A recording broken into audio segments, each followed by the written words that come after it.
Capítulo 1. El destino del mundo predicho.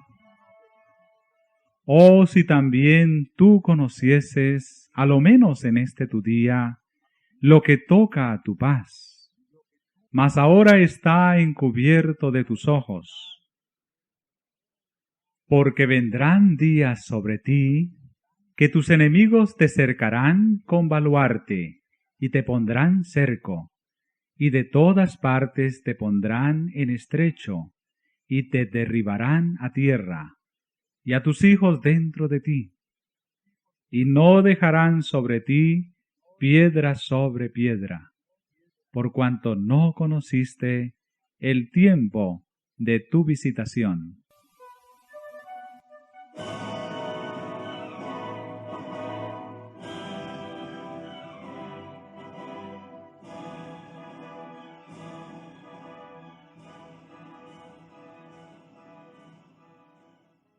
Desde lo alto del monte de los olivos, miraba Jesús a Jerusalén, que ofrecía a sus ojos un cuadro de hermosura y de paz. Era tiempo de Pascua, y de todas las regiones del orbe, los hijos de Jacob se habían reunido para celebrar la gran fiesta nacional. De entre viñedos y jardines, como de entre las verdes laderas, donde se veían esparcidas las tiendas de los peregrinos, elevábanse las colinas con sus terrazas, los airosos palacios y los soberbios baluartes de la capital israelita. La hija de Sión parecía decir en su orgullo: estoy sentada reina y nunca veré el duelo, porque siendo amada como lo era, creía estar segura de merecer aún los favores del cielo, como en los tiempos antiguos, cuando el poeta rey cantaba: hermosa provincia, el gozo de toda la tierra es el monte de Sión, la ciudad del gran rey. Resaltaban a la vista las construcciones espléndidas del templo, cuyos muros de mármol blanco, como la nieve, estaban entonces iluminados por los últimos rayos del sol poniente, que al hundirse en el ocaso hacía resplandecer el oro de puertas, torres y pináculos, y así destacábase la gran ciudad, perfección de hermosura, orgullo de la nación judaica. ¿Qué hijo de Israel podía permanecer ante semejante espectáculo sin sentirse conmovido de gozo y admiración? Pero eran muy ajenos a todo esto los pensamientos que embargaban la mente de Jesús. Como llegó cerca viendo la ciudad, lloró sobre ella. En medio del regocijo que provocara su entrada triunfal, mientras el gentío agitaba palmas, y alegres hosanas repercutían en los montes, y 1000 voces le proclamaban rey, el Redentor del mundo se sintió abrumado por súbita y misteriosa tristeza. Él, el Hijo de Dios, el prometido de Israel, que había vencido a la muerte, arrebatándole sus cautivos, lloraba, no presa de común abatimiento, sino dominado por intensa e irreprimible agonía.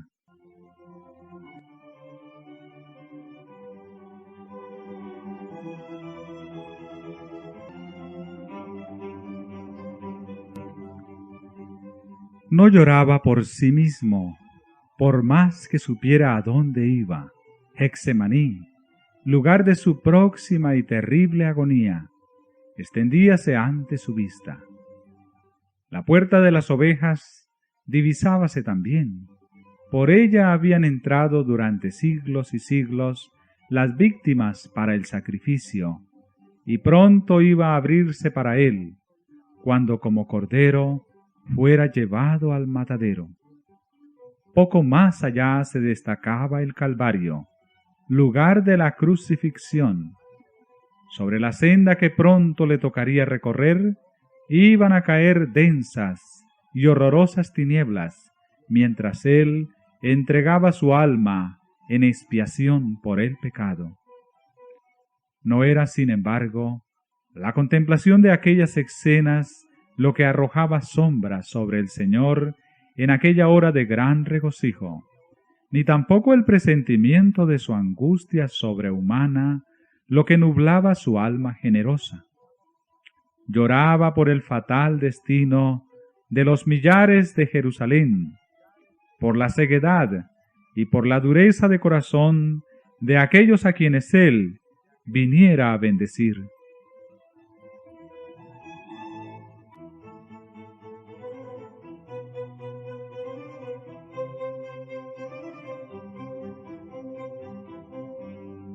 La historia de más de 1000 años, durante los cuales Dios extendiera su favor especial y sus tiernos cuidados en beneficio de su pueblo escogido, desarrollábase ante los ojos de Jesús.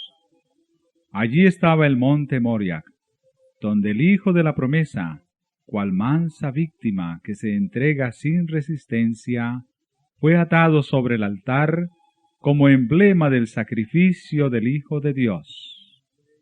Allí fue donde se le habían confirmado al Padre de los creyentes el pacto de bendición y la gloriosa promesa de un Mesías. Allí era donde las llamas del sacrificio, al ascender al cielo desde la era de Ornán, habían desviado la espada del ángel exterminador, símbolo adecuado del sacrificio de Cristo y de su mediación por los culpables. Jerusalén había sido honrada por Dios sobre toda la tierra. El Señor había elegido a Sión, deseóla por habitación para sí. Allí habían proclamado los santos profetas durante siglos y siglos sus mensajes de amonestación. Allí habían mecido los sacerdotes sus incensarios y había subido hacia Dios el humo del incienso, mezclado con las plegarias de los adoradores. Allí había sido ofrecida día tras día la sangre de los corderos sacrificados que anunciaban al Cordero de Dios que había de venir al mundo. Allí había manifestado Jehová su presencia en la nube de gloria sobre el propiciatorio. Allí se había asentado la base de la escalera mística que unía el cielo con la tierra, que Jacob viera en sueños, y por la cual los ángeles subían y bajaban, mostrando así al mundo el camino que conduce al lugar santísimo. De haberse mantenido Israel como nación fiel al cielo, Jerusalén habría sido para siempre la elegida de Dios. Pero la historia de aquel pueblo tan favorecido era un relato de sus apostasías y sus rebeliones. Había resistido la gracia del cielo, había abusado de sus prerrogativas y menospreciado sus oportunidades.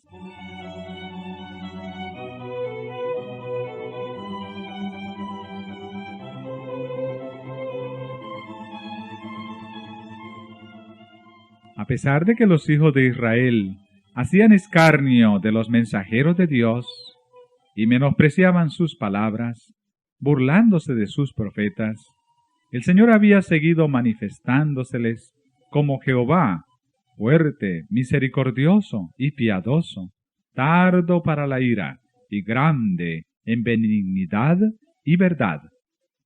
Y por más que le rechazaran una y otra vez, de continuo había seguido instándoles con bondad inalterable. Más grande que la amorosa compasión del Padre por su Hijo, era el solícito cuidado con que Dios velaba por su pueblo, enviándole amonestaciones por manos de sus mensajeros, madrugando para enviárselas, porque tuvo compasión de su pueblo y de su morada. Y al fin Habiendo fracasado las amonestaciones, las reprensiones y las súplicas, les envió el mejor don del cielo, más aún, derramó todo el cielo en ese solo don.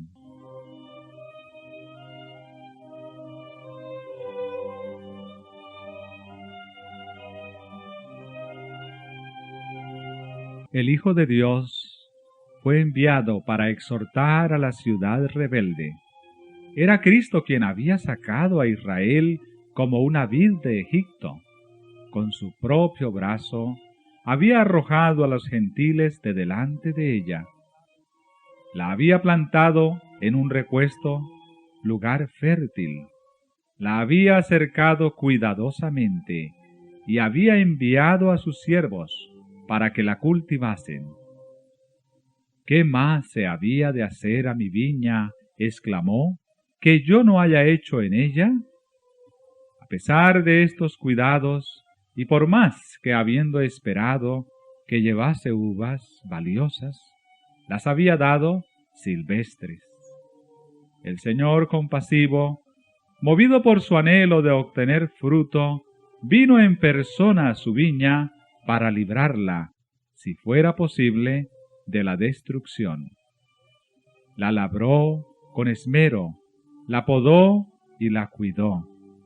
Fue incansable en sus esfuerzos para salvar aquella viña que él mismo había plantado.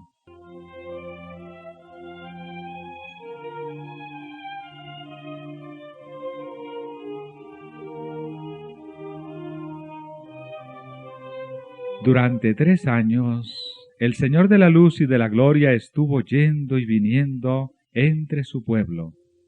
Anduvo haciendo bienes y sanando a todos los oprimidos del diablo, curando a los de corazón quebrantado, poniendo en libertad a los cautivos, dando vista a los ciegos, haciendo andar a los cojos y oír a los sordos, limpiando a los leprosos, resucitando muertos y predicando el evangelio a los pobres. A todas las clases sociales por igual dirigía el llamamiento de gracia: venid a mí, todos los que estáis trabajados y cargados, que yo os haré descansar.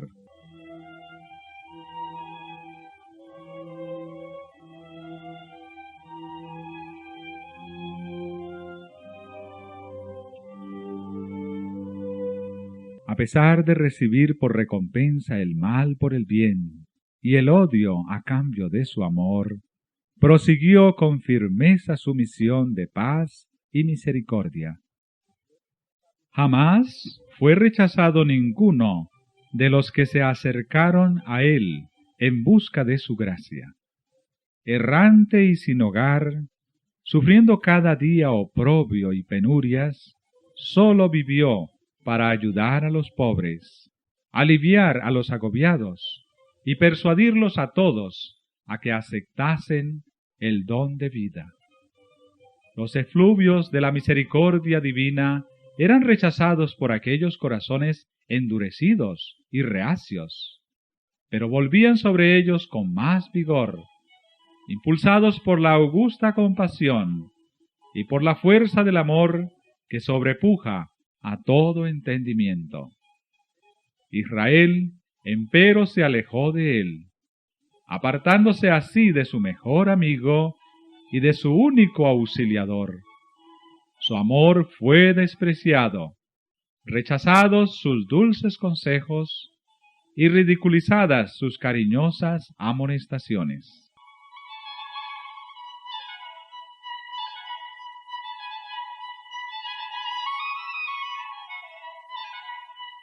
La hora de esperanza y de perdón transcurrió rápidamente. La copa de la ira de Dios, por tanto tiempo contenida, estaba casi llena. La nube que había ido formándose a través de los tiempos de apostasía y rebelión, veíase ya negra, cargada de maldiciones, próxima a estallar sobre un pueblo culpable.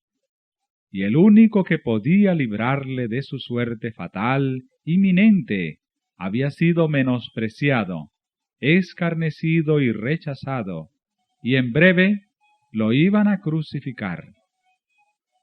Cuando el Cristo estuviera clavado en la cruz del Calvario, ya habría transcurrido para Israel su día como nación favorecida y saciada de las bendiciones de Dios.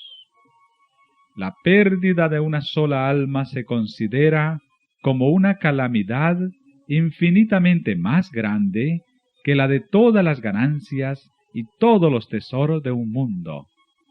Pero mientras Jesús fijaba su mirada en Jerusalén, veía la ruina de toda una ciudad, de todo un pueblo, de aquella ciudad y de aquel pueblo que habían sido elegidos de Dios, su especial tesoro.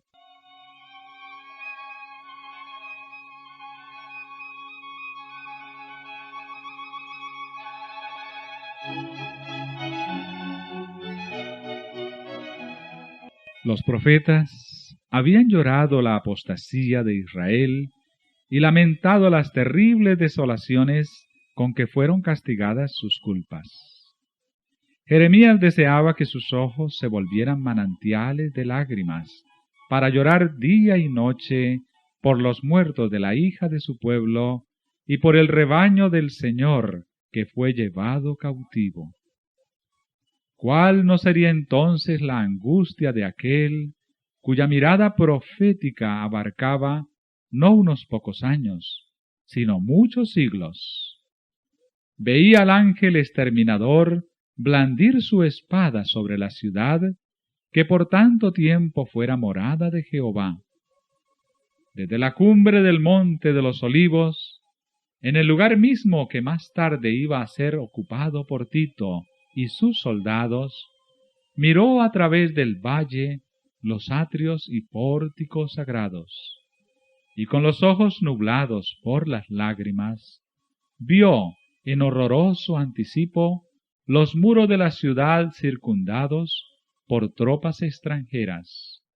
Oyó el estrépito de las legiones que marchaban en son de guerra, y los tristes lamentos de las madres y de los niños que lloraban por pan en la ciudad sitiada.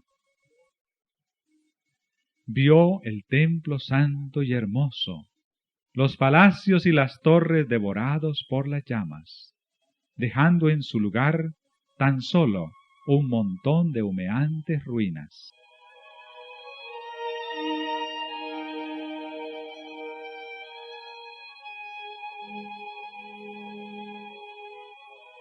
Cruzando los siglos con la mirada, vio al pueblo del pacto disperso en toda la tierra, como náufragos en una playa desierta.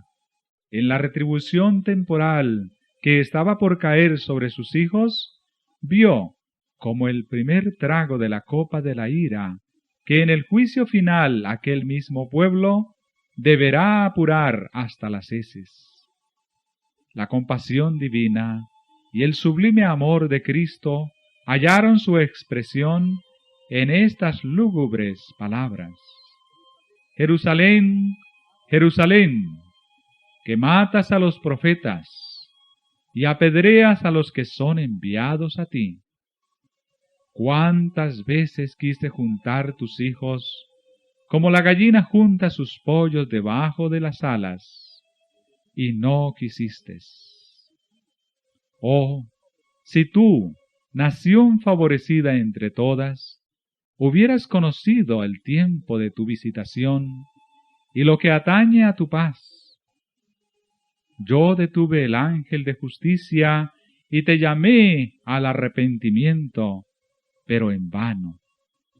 No rechazaste tan solo a los siervos, ni despreciaste tan solo a los enviados y profetas, sino al Santo de Israel, tu Redentor. Si eres destruida, tú solo tienes la culpa. ¿No queréis venir a mí para que tengáis vida?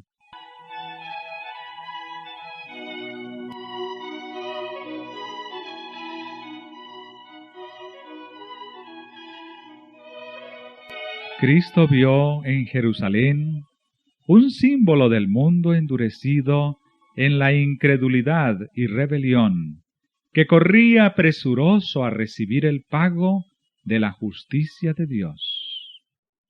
Los lamentos de una raza caída oprimían el alma del Señor y le hicieron prorrumpir en esas expresiones de dolor. Vio además las profundas huellas del pecado marcadas por la miseria humana con lágrimas y sangre. Su tierno corazón se conmovió de compasión infinita por las víctimas de los padecimientos y aflicciones de la tierra. Anheló salvarlos a todos, pero ni aun su mano podía desviar la corriente del dolor humano que del pecado dimana. Pocos buscarían la única fuente de salud. Él estaba dispuesto a derramar su misma alma hasta la muerte, y poner así la salvación al alcance de todos. Pero muy pocos iban a acudir a él para tener vida eterna.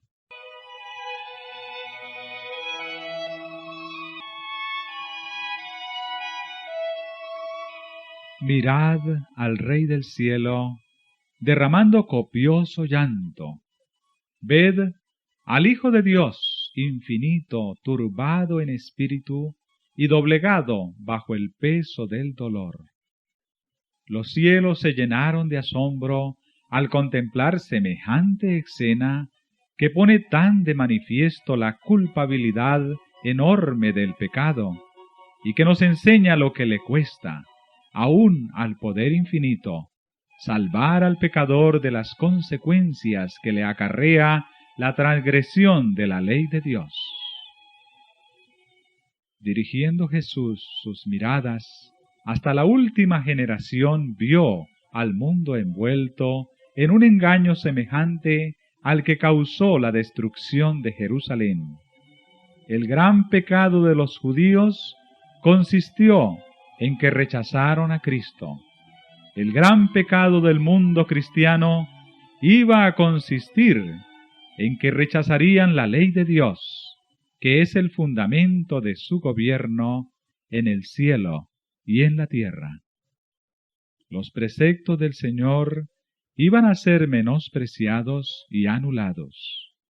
Millones de almas sujetas al pecado, esclavas de Satanás, condenadas a sufrir la segunda muerte, se negarían a escuchar las palabras de verdad en el día de su visitación.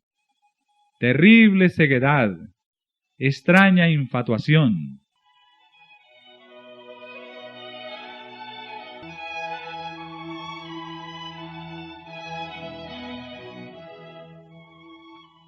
Dos días antes de la Pascua, cuando Cristo se había despedido ya del templo por última vez, después de haber denunciado públicamente la hipocresía de los príncipes de Israel, volvió al monte de los Olivos, acompañado de sus discípulos, y se sentó entre ellos, en una ladera cubierta de blando césped, dominando con la vista la ciudad. Una vez más, contempló sus muros, torres y palacios. Una vez más miró el templo, que en su deslumbrante esplendor parecía una diadema de hermosura que coronara al sagrado monte.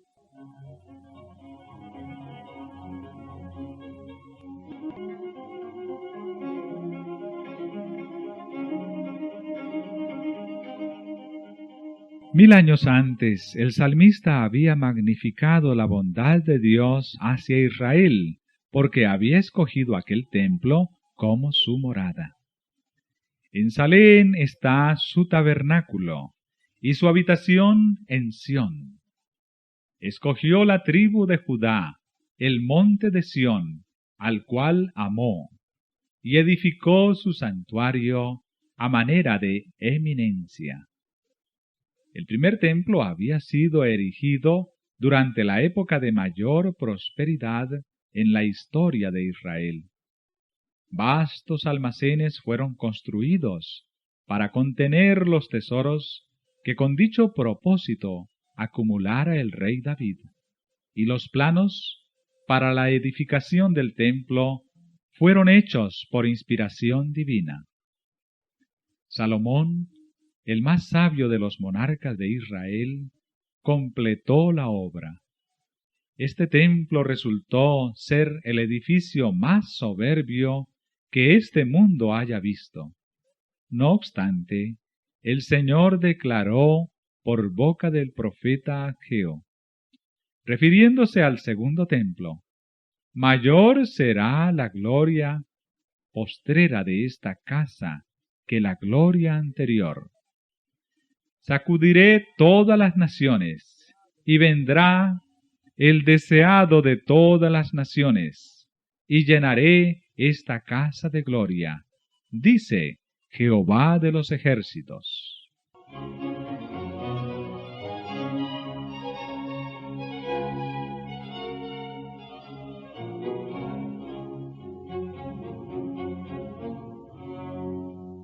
Después de su destrucción por Nabucodonosor, el templo fue reconstruido unos 5 siglos antes del nacimiento de Cristo, por un pueblo que tras largo cautiverio había vuelto a su país asolado y casi desierto. Había entonces en Israel algunos hombres muy ancianos que habían visto la gloria del templo de Salomón y que lloraban al ver el templo nuevo que parecía tan inferior al anterior. El sentimiento que dominaba entre el pueblo nos es fielmente descrito por el profeta cuando dice: ¿quién ha quedado entre vosotros que haya visto esta casa en su primera gloria y cual ahora la veis? ¿No es ella como nada delante de nuestros ojos? Entonces fue dada la promesa de que la gloria del segundo templo sería mayor que la del primero.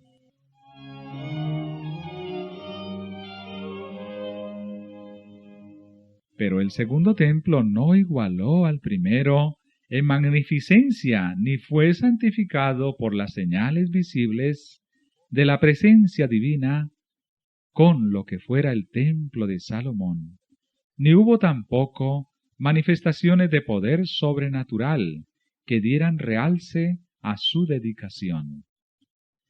Ninguna nube de gloria cubrió el santuario que acababa de ser erigido. No hubo fuego que descendiera del cielo para consumir el sacrificio sobre el altar. La manifestación divina no se encontraba ya entre los querubines en el lugar santísimo. Ya no estaban allí el arca del testimonio, ni el propiciatorio, ni las tablas de la ley. Ninguna voz del cielo se dejaba oír para revelar la voluntad del Señor al sacerdote que preguntaba por ella.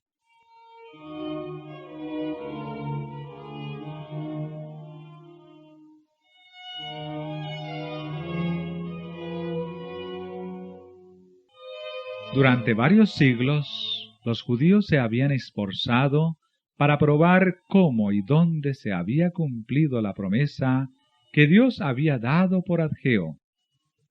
Pero el orgullo y la incredulidad habían cegado su mente de tal modo que no comprendían el verdadero significado de las palabras del profeta.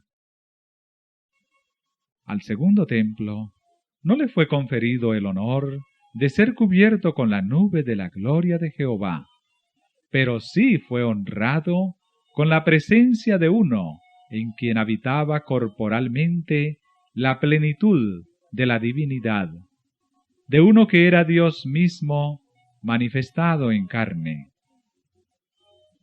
Cuando el Nazareno enseñó y realizó curaciones en los atrios sagrados, se cumplió la profecía gloriosa. Él era el deseado de todas las naciones que entraba en su templo. Por la presencia de Cristo y sólo por ella, La gloria del segundo templo superó la del primero. Pero Israel tuvo en poco al anunciado don del cielo, y con el humilde maestro que salió aquel día por la puerta de oro, la gloria había abandonado el templo para siempre.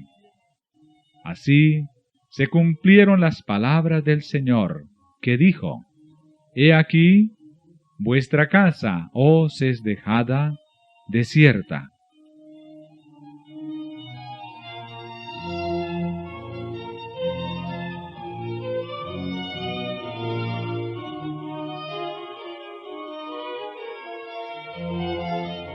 Los discípulos se habían llenado de asombro y hasta de temor al oír las predicciones de Cristo respecto de la destrucción del templo, y deseaban entender de un modo más completo el significado de sus palabras. Durante más de 40 años se habían prodigado riquezas, trabajo y arte arquitectónico para enaltecer los esplendores y la grandeza de aquel templo. Herodes el Grande y hasta el mismo emperador del mundo contribuyeron con los tesoros de los judíos y con las riquezas romanas a engrandecer la magnificencia del hermoso edificio. Con este objeto, habíanse importado de Roma enormes bloques de preciado mármol de tamaño casi fabuloso, a los cuales los discípulos llamaron la atención del Maestro, diciéndole: «Mira qué piedras y qué edificios».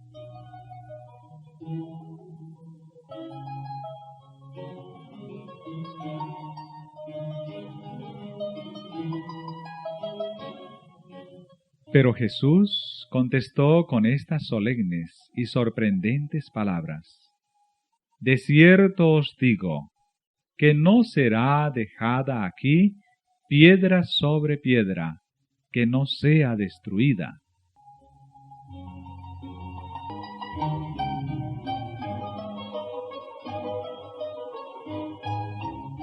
Los discípulos creyeron que la destrucción de Jerusalén coincidiría con los sucesos de la venida personal de Cristo, revestido de gloria temporal, para ocupar el trono de un imperio universal, para castigar a los judíos impenitentes y libertar a la nación del yugo romano. Cristo les había anunciado que volvería, y por eso al oírle predecir los juicios que amenazaban a Jerusalén, se figuraron que ambas cosas sucederían al mismo tiempo y, al reunirse en derredor del Señor en el monte de los Olivos, le preguntaron: ¿cuándo serán estas cosas? ¿Y qué señal habrá de tu venida y del fin del mundo?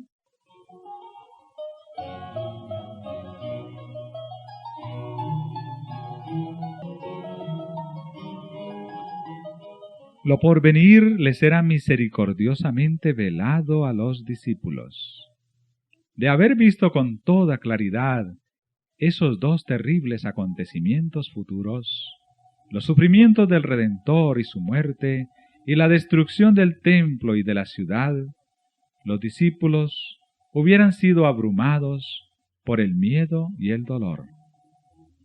Cristo les dio un bosquejo de los sucesos culminantes que habrían de desarrollarse antes de la consumación de los tiempos. Sus palabras no fueron entendidas plenamente entonces, pero su significado iba a aclararse a medida que su pueblo necesitase la instrucción contenida en esas palabras. La profecía del Señor entrañaba un doble significado, al par que anunciaba la ruina de Jerusalén, presagiaba también los horrores del gran día final.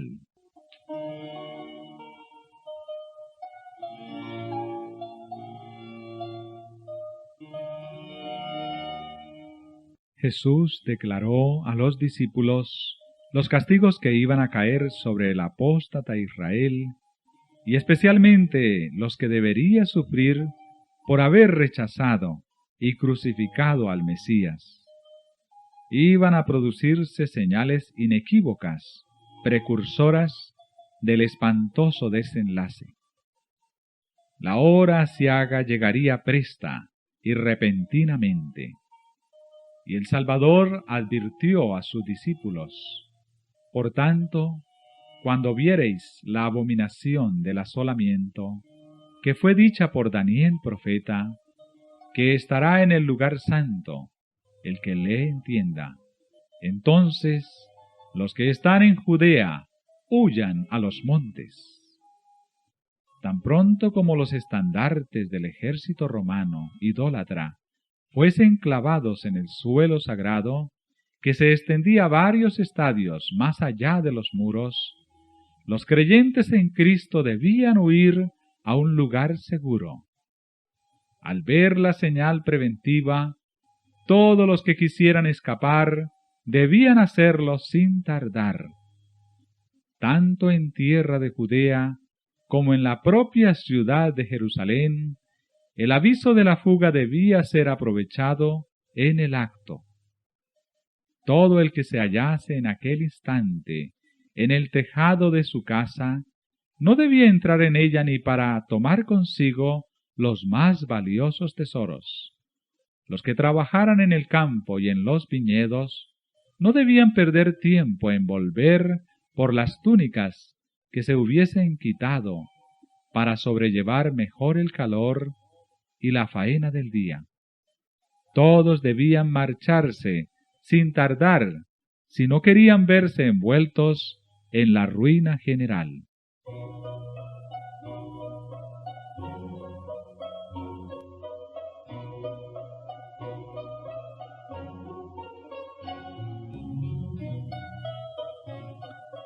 Durante el reinado de Herodes, la ciudad de Jerusalén no sólo había sido notablemente embellecida, sino también fortalecida.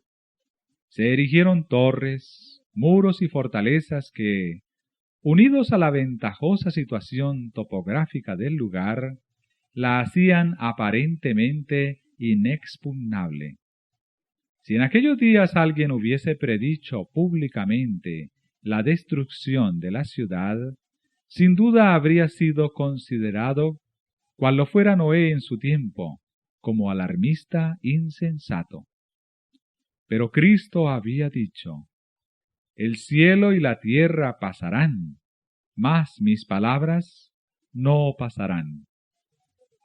La ira del Señor se había declarado contra Jerusalén a causa de sus pecados, y su obstinada incredulidad hizo inevitable su condenación.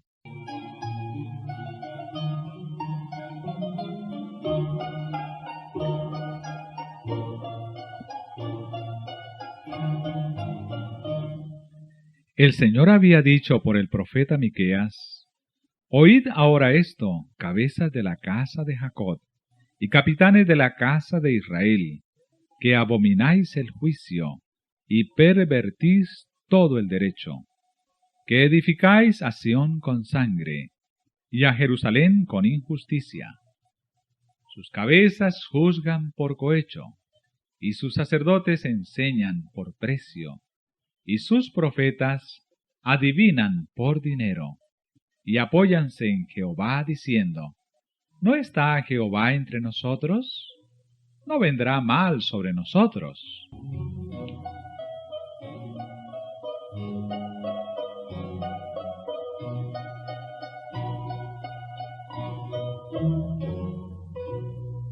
Estas palabras dan una idea cabal de cuán corruptos eran los moradores de Jerusalén y de cuán justos se consideraban.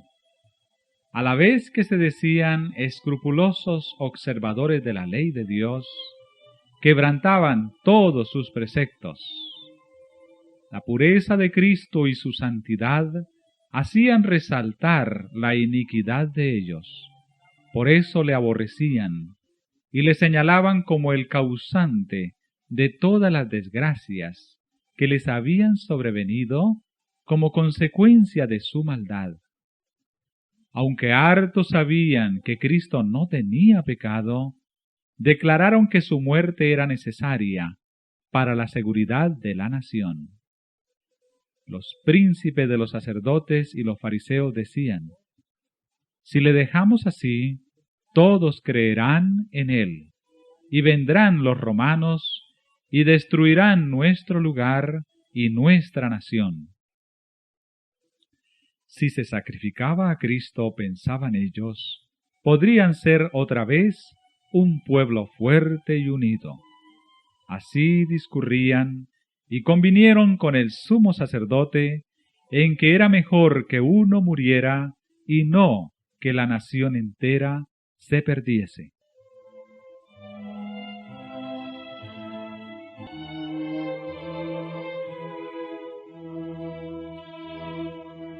Así era como los príncipes y judíos habían edificado a Sión con sangre y a Jerusalén con iniquidad, y al paso que sentenciaban a muerte a su Salvador, porque les echara en cara sus iniquidades, se atribuían tanta justicia que se consideraban el pueblo favorecido de Dios y esperaban que el Señor viniese a librarlos de sus enemigos.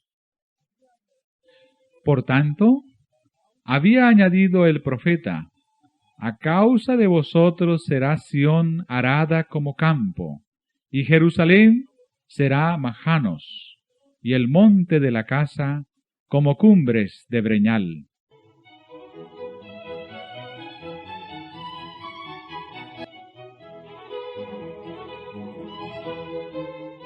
Dios aplazó sus juicios sobre la ciudad y la nación hasta cosa de 40 años después que Cristo hubo anunciado el castigo de Jerusalén. Admirable fue la paciencia que tuvo Dios con los que rechazaban su evangelio y asesinaran a su Hijo. La parábola de la higuera estéril representa el trato bondadoso de Dios con la nación judía. Ya había sido dada la orden: córtala, ¿por qué ocupará aún la tierra? Pero la divina misericordia la preservó por algún tiempo, y había todavía muchos judíos que ignoraban lo que habían sido el carácter y la obra de Cristo. Y los hijos no habían tenido las oportunidades ni visto la luz que sus padres habían rechazado. Por medio de la predicación de los apóstoles y de sus compañeros, Dios iba a hacer brillar la luz sobre ellos para que pudiesen ver cómo se habían cumplido las profecías, no únicamente las que se referían al nacimiento y vida del Salvador, sino también las que anunciaban su muerte y su gloriosa resurrección. Los hijos no fueron condenados por los pecados de sus padres, pero cuando conocieron ya plenamente la luz que fuera dada a sus padres, rechazaron la luz adicional que a ellos mismos les fuera concedida. Entonces se hicieron cómplices de las culpas de los padres y colmaron la medida de su iniquidad.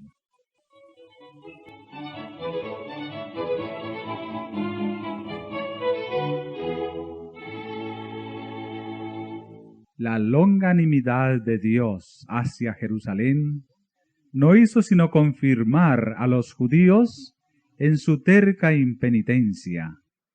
Por el odio y la crueldad que manifestaron hacia los discípulos de Jesús, rechazaron el último ofrecimiento de misericordia. Dios les retiró entonces su protección y dio rienda suelta a Satanás y a sus ángeles, y la nación cayó bajo el dominio del caudillo que ella misma se había elegido. Sus hijos menospreciaron la gracia de Cristo, que los habría capacitado para subyugar sus malos impulsos, y éstos los vencieron. Satanás despertó las más fieras y degradadas pasiones de sus almas. Los hombres ya no razonaban, completamente dominados por sus impulsos y su ira ciega. En su crueldad se volvieron satánicos. Tanto en la familia como en la nación, en las clases bajas como en las clases superiores del pueblo, no reinaban más que la sospecha, la envidia, el odio, el altercado, la rebelión y el asesinato. No había seguridad en ninguna parte. Los amigos y parientes se hacían traición unos a otros. Los padres mataban a los hijos y éstos a sus padres. Los que gobernaban al pueblo no tenían poder para gobernarse a sí mismos. Las pasiones más desordenadas los convertía en tiranos. Los judíos habían aceptado falsos testimonios para condenar al Hijo inocente de Dios, y ahora las acusaciones más falsas hacían inseguras sus propias vidas. Con sus hechos habían expresado desde hacía tiempo sus deseos. Quitad de delante de nosotros al Santo de Israel. Y ya dichos deseos se habían cumplido. El temor de Dios no les preocupaba más. Satanás se encontraba ahora al frente de la nación y las más altas autoridades civiles y religiosas estaban bajo su dominio.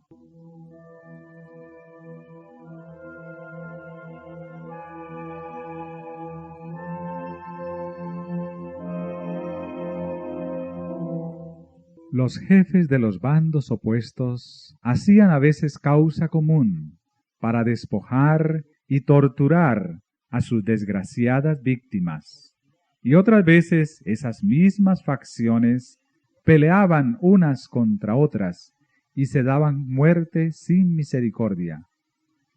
Ni la santidad del templo podía refrenar su ferocidad.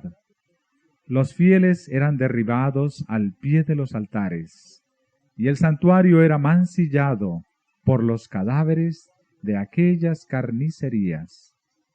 No obstante, en su necia y abominable presunción, los instigadores de la obra infernal declaraban públicamente que no temían que Jerusalén fuese destruida, pues era la ciudad de Dios.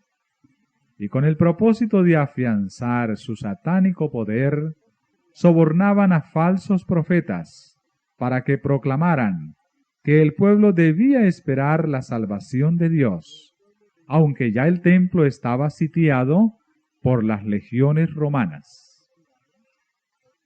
Hasta el fin, las multitudes creyeron firmemente que el Todopoderoso intervendría para derrotar a sus adversarios. Pero Israel había despreciado la protección de Dios, y no había ya defensa alguna para él. Desdichada Jerusalén, mientras la desgarraban las contiendas intestinas, y la sangre de sus hijos, derramada por sus propias manos, teñía sus calles de carmesí, los ejércitos enemigos echaban a tierra sus fortalezas y mataban a sus guerreros.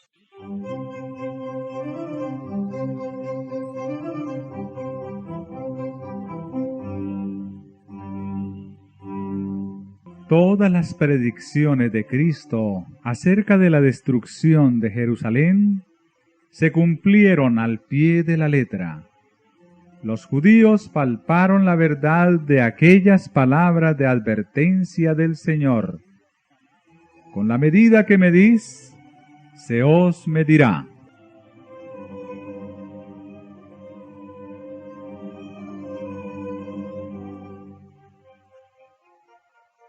Aparecieron muchas señales y maravillas como síntomas precursores del desastre y de la condenación. A la medianoche una luz extraña brillaba sobre el templo y el altar. En las nubes, a la puesta del sol, se veían como carros y hombres de guerra que se reunían para la batalla.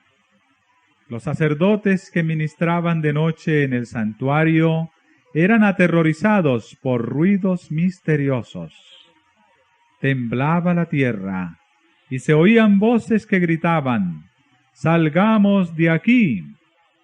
La gran puerta del oriente, que por su enorme peso era difícil de cerrar entre 20 hombres, y que estaba asegurada con formidables barras de hierro, afirmadas en el duro pavimento de piedras de gran tamaño, se abrió a la medianoche de una manera misteriosa.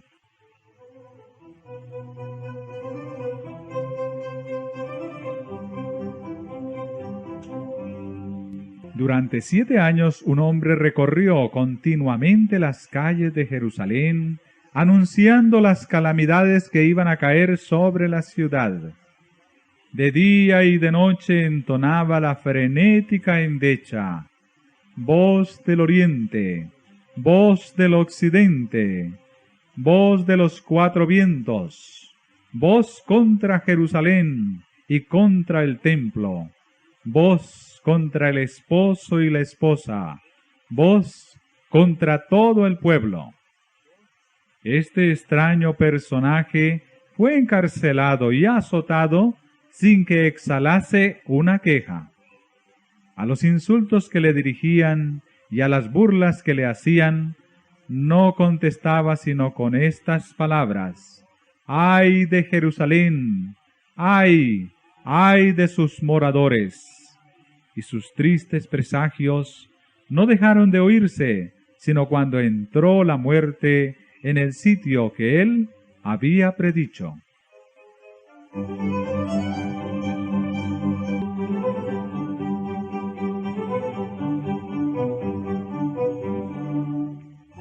Ni un solo cristiano pereció en la destrucción de Jerusalén. Cristo había prevenido a sus discípulos, y todos los que creyeron sus palabras esperaron atentamente las señales prometidas. Cuando viereis a Jerusalén cercada de ejércitos, había dicho Jesús, sabed entonces que su destrucción ha llegado. Entonces los que estuvieren en Judea huyan a los montes, y los que en medio de ella váyanse. Después que los soldados romanos, al mando del general Cestio Galo, hubieron rodeado la ciudad, abandonaron de pronto el sitio de una manera inesperada, y eso cuando todo parecía favorecer un asalto inmediato. Perdida ya la esperanza de poder resistir el ataque, los sitiados estaban a punto de rendirse, cuando el general romano retiró sus fuerzas sin motivo aparente para ello. Empero, la previsora misericordia de Dios había dispuesto los acontecimientos para bien de los suyos. Ya estaba dada la señal a los cristianos que aguardaban el cumplimiento de las palabras de Jesús. Y en aquel momento se les ofrecía una oportunidad que debían aprovechar para huir, conforme a las indicaciones dadas por el Maestro. Los sucesos se desarrollaron de modo tal que ni los judíos ni los romanos hubieran podido evitar la huida de los creyentes. Habiéndose retirado Cestio, los judíos hicieron una salida para perseguirle, y entre tanto que ambas fuerzas estaban así empeñadas, los cristianos pudieron salir de la ciudad, aprovechando la circunstancia de estar los alrededores totalmente despejados de enemigos que hubieran podido cerrarles el paso.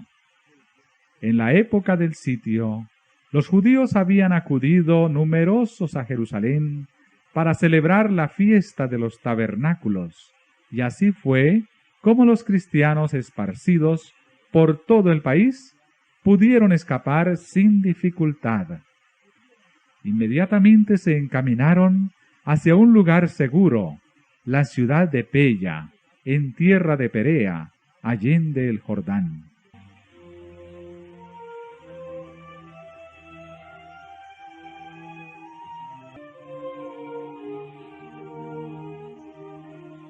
Las fuerzas judaicas perseguían de cerca a Cestio y a su ejército, y cayeron sobre la retaguardia con tal furia que amenazaban destruirla totalmente.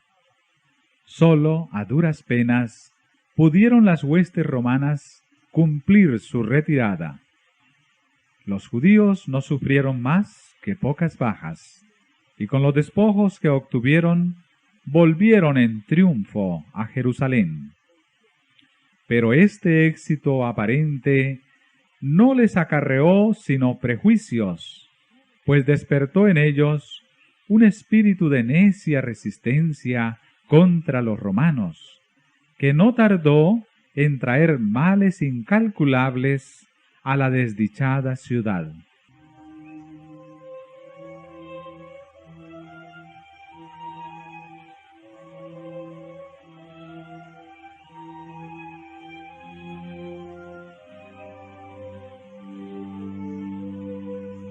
Espantosas fueron las calamidades que sufrió Jerusalén cuando el sitio se reanudó bajo el mando de Tito. La ciudad fue sitiada en el momento de la Pascua, cuando millones de judíos se hallaban reunidos dentro de sus muros. Los depósitos de provisiones que, de haber sido conservados, hubieran podido abastecer a toda la población por varios años, habían sido destruidos a consecuencia de la rivalidad y de las represalias de las facciones en lucha, y pronto los vecinos de Jerusalén empezaron a sucumbir a los horrores del hambre. Una medida de trigo se vendía por un talento. Tan atroz era el hambre que los hombres roían el cuero de sus cintos, sus sandalias y las cubiertas de sus escudos. Muchos salían durante la noche para recoger las plantas silvestres que crecían fuera de los muros, a pesar de que muchos de ellos eran aprehendidos y muertos por crueles torturas, y a menudo los que lograban escapar eran despojados de aquello que habían conseguido, aún con riesgo de la vida. Los que estaban en el poder imponían los castigos más infamantes para obligar a los necesitados a entregar los últimos restos de provisiones que guardaban escondidos. Y tamañas atrocidades eran perpetradas muchas veces por gente bien alimentada que sólo deseaba almacenar provisiones para más tarde.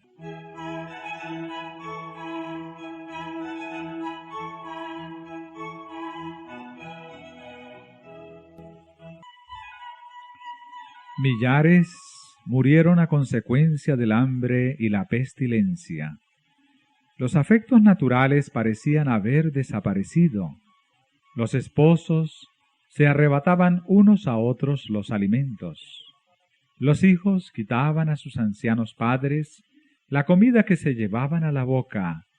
Y la pregunta del profeta, ¿se olvidará acaso la mujer de su niño mamante?, recibió respuesta en el interior de los muros de la desgraciada ciudad, tal como la diera la Santa Escritura. Las misericordiosas manos de las mujeres cuecen a sus mismos hijos. Estos les sirven de comida en el quebranto de la hija de mi pueblo.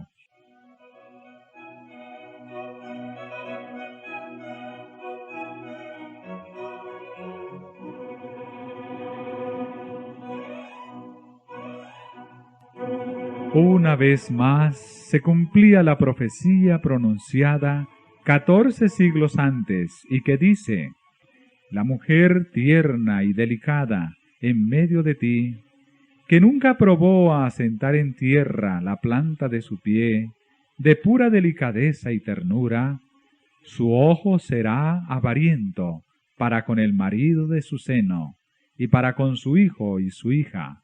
Así, respecto de su niño recién nacido, como respecto de sus demás hijos que hubiere parido, porque ella sola los comerá ocultamente, en la falta de todo, en la premura y en la estrechez con que te estrecharán tus enemigos dentro de tus ciudades.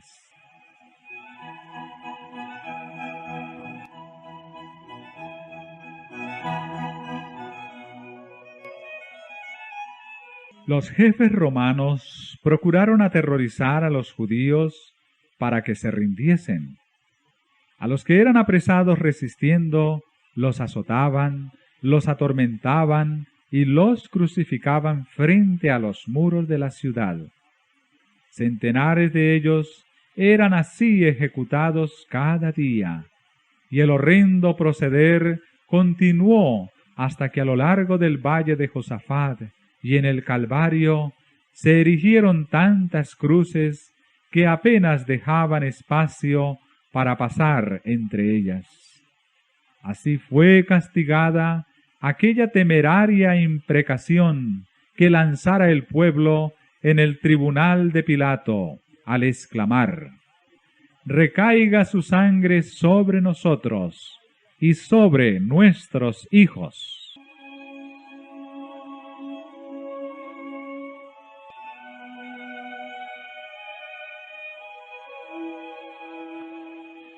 De buen grado hubiera Tito hecho cesar tan terribles escenas y ahorrado a Jerusalén la plena medida de su condenación.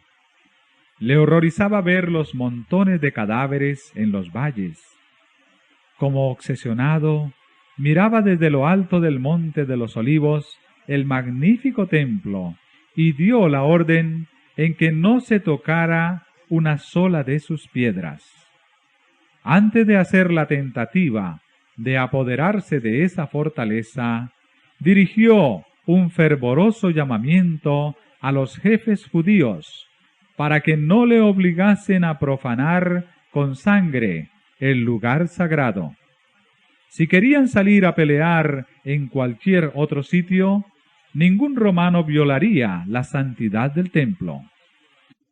Josefo mismo, en elocuentísimo discurso, les rogó que se entregasen para salvarse a sí mismos, a su ciudad y su lugar de culto.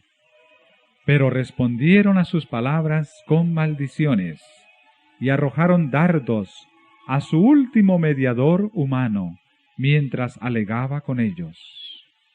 Los judíos habían rechazado las súplicas del Hijo de Dios, y ahora cualquier otra instancia o amonestación no podía obtener otro resultado que inducirlos a resistir hasta el fin. Vanos fueron los esfuerzos de Tito para salvar el templo. Uno mayor que él había declarado que no quedaría piedra sobre piedra que no fuese derribada.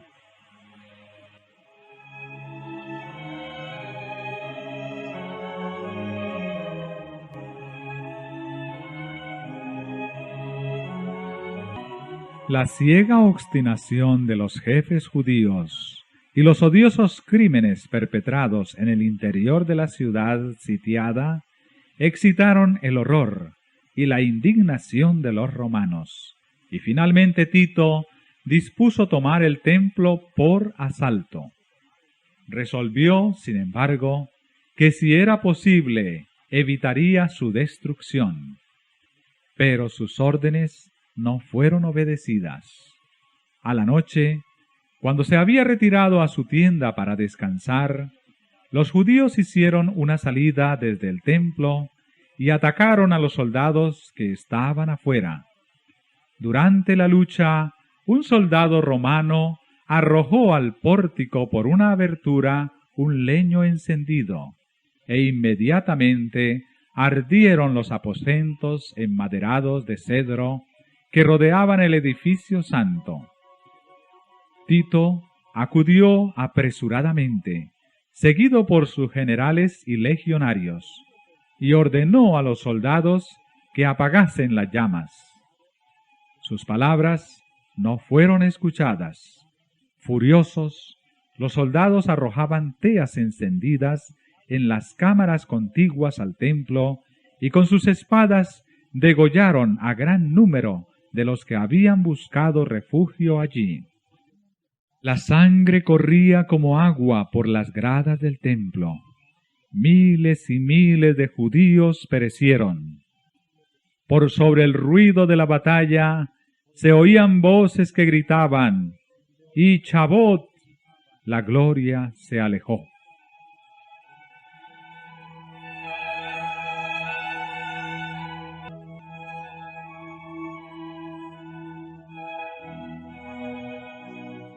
Tito vio que era imposible contener el furor de los soldados enardecidos por la lucha, y con sus oficiales se puso a contemplar el interior del sagrado edificio.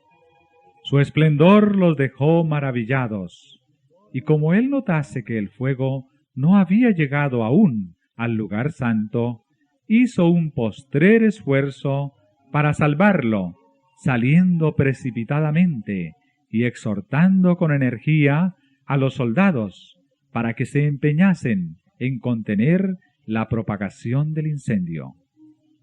El centurión Liberalis hizo cuanto pudo con su insignia de mando para conseguir la obediencia de los soldados, pero ni siquiera el respeto al emperador bastaba ya para apaciguar la furia de la soldadesca contra los judíos y su ansia insaciable de saqueo. Todo lo que los soldados veían en torno suyo estaba revestido de oro y resplandecía a la luz siniestra de las llamas, lo cual les inducía a suponer que habría en el santuario tesoros de incalculable valor. Un soldado romano, sin ser visto, arrojó una tea encendida entre los goznes de la puerta, y en breves instantes todo el edificio era presa de las llamas. Los oficiales se vieron obligados a retroceder ante el fuego y el humo que los cegaba, y el noble edificio quedó entregado a su fatal destino.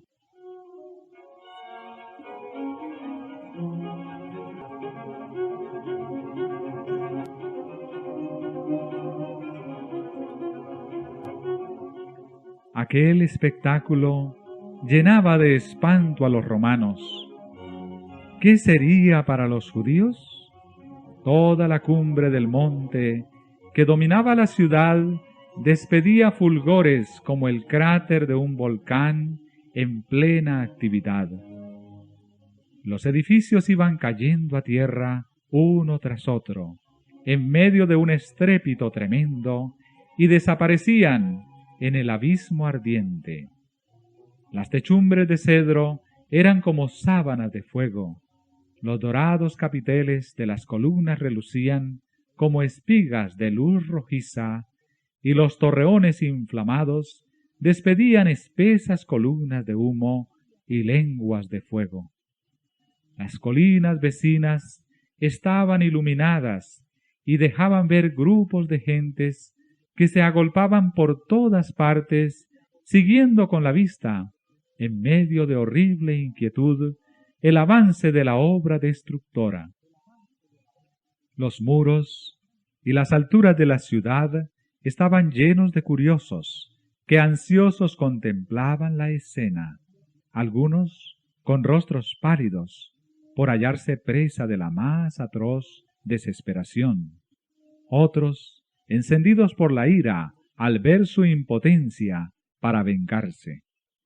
El tumulto de las legiones romanas, que desbandadas corrían de acá para allá, y los agudos lamentos de los infelices judíos que morían entre las llamas, se mezclaban con el chisporroteo del incendio y con el estrépito de los derrumbes. En los montes repercutían los gritos de espanto y los ayes de la gente que se hallaba en las alturas. A lo largo de los muros se oían gritos y gemidos, y aun los que morían de hambre hacían un supremo esfuerzo para lanzar un lamento de angustia y desesperación.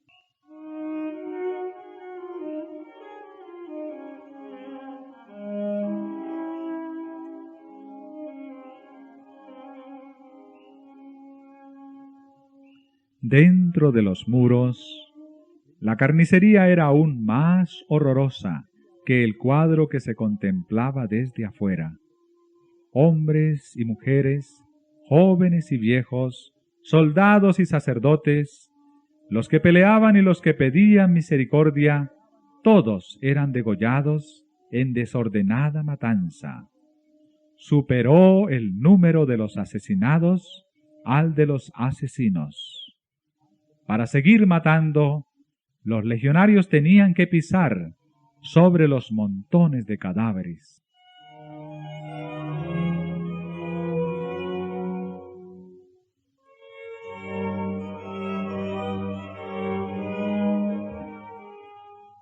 Destruido el templo, no tardó la ciudad entera en caer en poder de los romanos. Los caudillos judíos abandonaron las torres que consideraban inexpugnables, y Tito las encontró vacías. Contemplólas asombrado y declaró que Dios mismo las había entregado en sus manos, pues ninguna máquina de guerra, por poderosa que fuera, hubiera logrado hacerle dueño de tan formidables baluartes. La ciudad y el templo fueron arrasados hasta sus cimientos. El solar sobre el cual se irguiera el santuario fue arado como campo. En el sitio y en la mortandad que le siguió, perecieron más de 1 millón de judíos. Los que sobrevivieron fueron llevados cautivos, vendidos como esclavos, conducidos a Roma para enaltecer el triunfo del conquistador, arrojados a las fieras del circo o desterrados y esparcidos por toda la tierra.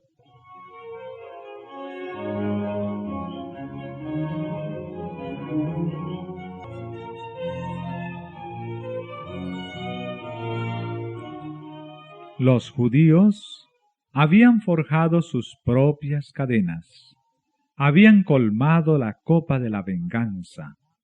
En la destrucción absoluta de que fueron víctimas como nación, y en todas las desgracias que les persiguieron en la dispersión, no hacían sino cosechar lo que habían sembrado con sus propias manos. Dice el profeta: «Es tu destrucción, oh Israel, el que estés contra mí, porque has caído por tu iniquidad». Los padecimientos de los judíos son muchas veces representados como castigo que cayó sobre ellos por decreto del Altísimo. Así es como el gran engañador procura ocultar su propia obra. Por la tenacidad con que rechazaron el amor y la misericordia de Dios, los judíos le hicieron retirar su protección, y Satanás pudo regirlos como quiso. Las horrorosas crueldades perpetradas durante la destrucción de Jerusalén demuestran el poder con que se ensaña Satanás sobre aquellos que ceden a su influencia.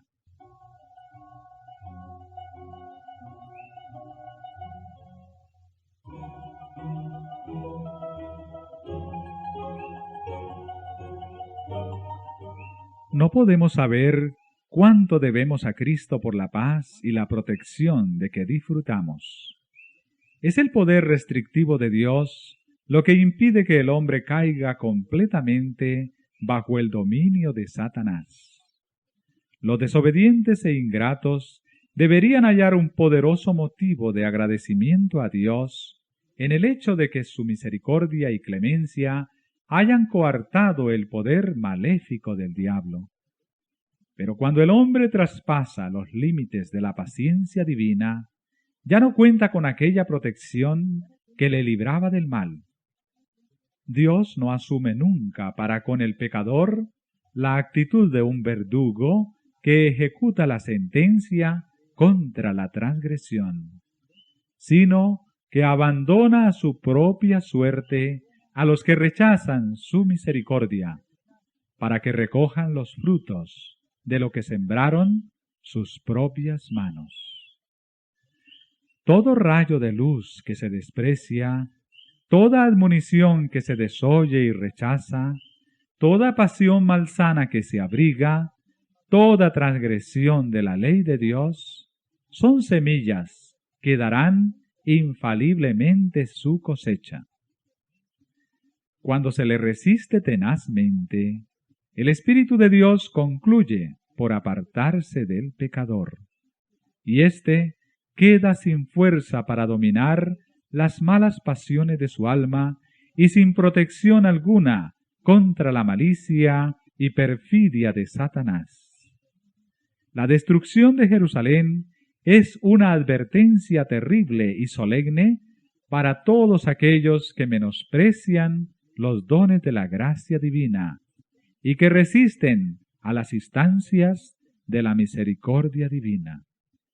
Nunca se dio un testimonio más decisivo de cuánto aborrece Dios el pecado y de cuán inevitable es el castigo que sobre sí atraen los culpables.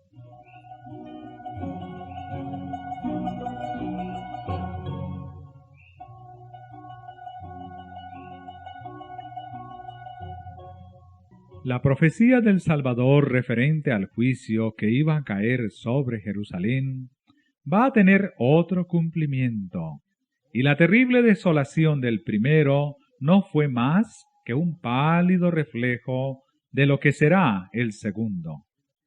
En lo que acaeció a la ciudad escogida, podemos ver anunciada la condenación de un mundo que rechazó la misericordia de Dios y pisoteó su ley. Lóbregos son los anales de la humana miseria que ha conocido la tierra a través de siglos de crímenes. Al contemplarlos, el corazón desfallece y la mente se abruma de estupor. Horrendas han sido las consecuencias de haber rechazado la autoridad del cielo. Pero una escena aún más sombría nos anuncian las revelaciones de lo porvenir. La historia de lo pasado, la interminable serie de alborotos, conflictos y contiendas, toda la armadura del guerrero en el tumulto de batalla, y los vestidos revolcados en sangre, ¿qué son y qué valen en comparación con los horrores de aquel día cuando el Espíritu de Dios se aparte del todo de los impíos y los deje abandonados a sus fieras pasiones y a merced de la saña satánica? Entonces el mundo verá, como nunca los vio, los resultados del gobierno de Satanás.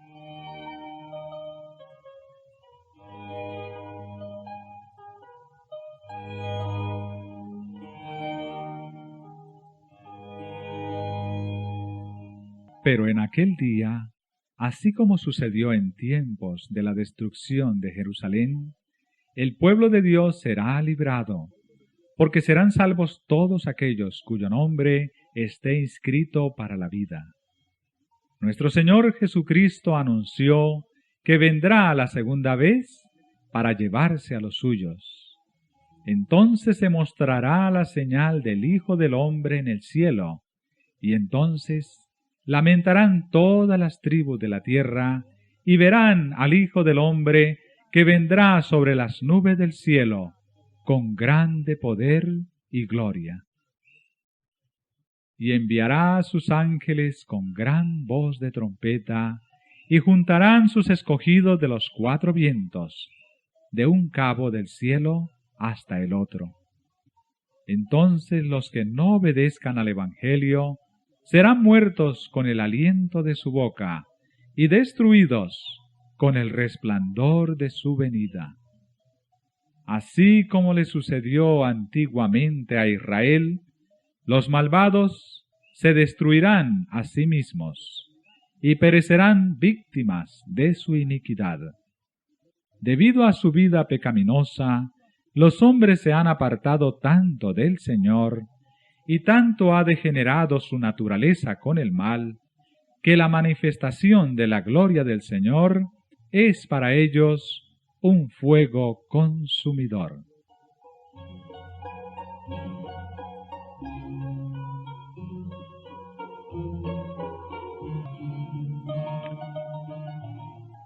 Deben guardarse los hombres de no menospreciar el aviso de Cristo respecto a su segunda venida, porque como anunció a los discípulos la destrucción de Jerusalén y les dio una señal para cuando se acercara la ruina, así también previno al mundo del día de la destrucción final y nos dio señales de la proximidad de ésta, para que todos los que quieran puedan huir de la ira que vendrá, dijo Jesús.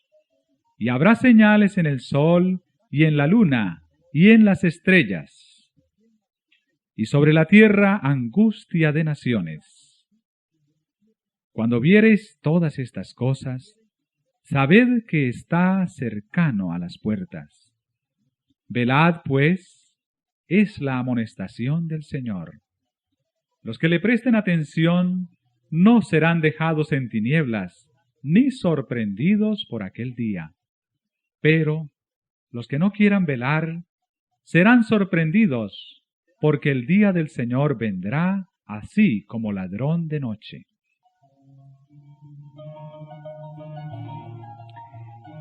El mundo no está hoy más dispuesto a creer el mensaje dado para este tiempo de lo que estaba en los días de los judíos para recibir el aviso del Salvador respecto a la ruina de Jerusalén. Venga cuando venga, el día de Dios caerá repentinamente sobre los impíos desprevenidos. El día menos pensado, en medio del curso rutinario de la vida, exhorto a los hombres en los placeres de la vida, en los negocios, en la casa, al dinero. Cuando los guías religiosos ensalcen el progreso y la ilustración del mundo, y los moradores de la tierra se dejen arrullar por una falsa seguridad, entonces, como ladrón que a medianoche penetra en una morada sin custodia, así caerá la inesperada destrucción sobre los desprevenidos, y